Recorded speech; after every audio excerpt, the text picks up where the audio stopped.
Жөнүңүздү айтып, анан биздин редакцияга эмнеге кайрылганыңызды айтып берсеңиз. Мен Батырбекова Каныкей Көчөмкуловна. Сиздин редакцияга кайрылуумдун себеби мен көп жылдан бери машина менен иштечүмүн. Биздин эле жакын тааныш менден 6 машина алып, ошойдон машинамды бербей койду. Анан мен Ленинский родоге барып заявление жаздым. Заявление жазгандан кийин биринчи машинаны таптык. Көбөнөдө следовательге баргам. Ага барып заявление жаздым. Жазгандан бир машина табылды. Бир машинаны штрафстоянкага коюлду бир машина. Экинчи машинаны таап алгандан кийин уже хозяиндерине чыгып машинаны табып, бирок ала алгам жок, алынбай калдым. Ошодон следствие токтоп калды. Буга чейин мен ушу Ленинский роддон следователине акча берген болчумун, ушу жумуштарды кылып берсин деп. Канча бердиңиз эле? $400 бергем. Ошондон кийин ошо экинчи машина табылгандан кийин иш токтоп калды да. Мен заявление жазганыма 4-апрель жазгам, уже 1 ай болуп калды. Ошо 1 айдан бери иш токтоп турат. Бирок менин угушум боюнча мына экинчи машина Ленинский прокуратуранын сотруднигинде экен деп угуп атам да. Акчаны сиз өзүңүз желанияңыз менен бердиңизби же сурадыбы? Сурагам, мындай иштер жөн эле бүтпөйт деп айткан да.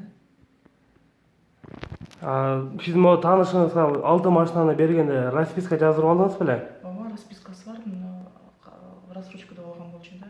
Расписка, бүт кагаздары бар. Сиз ошол таанышыңыздан акча ала албай жүргөнүңүзгө канча убакыт болду? Жарым жыл өтүп кетти. Жарым жыл болуп калды уже. Ал өзү эмнеде болот? Мындай жолугуп телефон менен байланыша аласыздарбы ал менен азыр? Азыр СИЗОдо отурат, эч кандай байланыш жок, только адвокат менен эле кээде сүйлөшүп калабыз. Адвокат эмне дейт? Машинелерди ордуна коюп берем деп айтып атабы?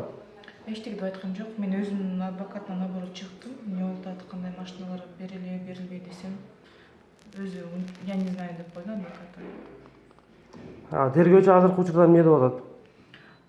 Тоже эчтеке деген жок. Буга чейин мен төргөчүгө келдим. Экинчи машина чыккандан кийин төргөчүгө келип телефон чалсам, дежуркада мени киргизбей коюшту родоге. Следователь чалса, мени вообще роддун ичине вообще киргизбей койду. Эч ким.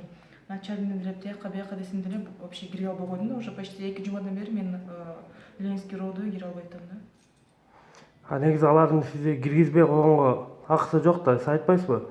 Мен жабырлануучумун деп. Мен ошону айтып атам, дежуркага айтып атам, мен киришим керек, көбүнө следовательге барам десем, чалыңыз дейт, чалсам трубканы албайт. Ошондой вообще мурун хотя без проблем кирчүм. Анан азыр тергөөчү менен такыр байланыш жок болуп калдыбы? Ооба. Трубканы албайт. Только бүгүн эртең менен адвокат менен кирдим.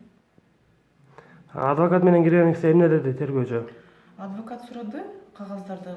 Анан ал айтты, эмеге по закону кайсы документтер бере алсам, ошолорду берем, эртең келгиле деп койду. Башка лишний эчтеке айткан жок. Биз сурадык, иш эмне болуп атат десек, айтты, убактым жок болуп атат, ишим көп болуп атат деп койду, болду. 6 машина деп атасыз, санап бере аласызбы? Маркалары кандай эле?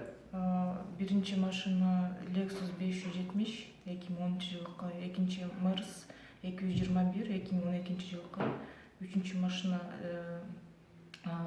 Lexus 470 2008-жылкы, Hyundai Sonata, Montero Sport Mitsubishi и Land Cruiser 100. Сиз ошол машиналарды өзүңүздүн акчаңызга сатып алдыңыз беле?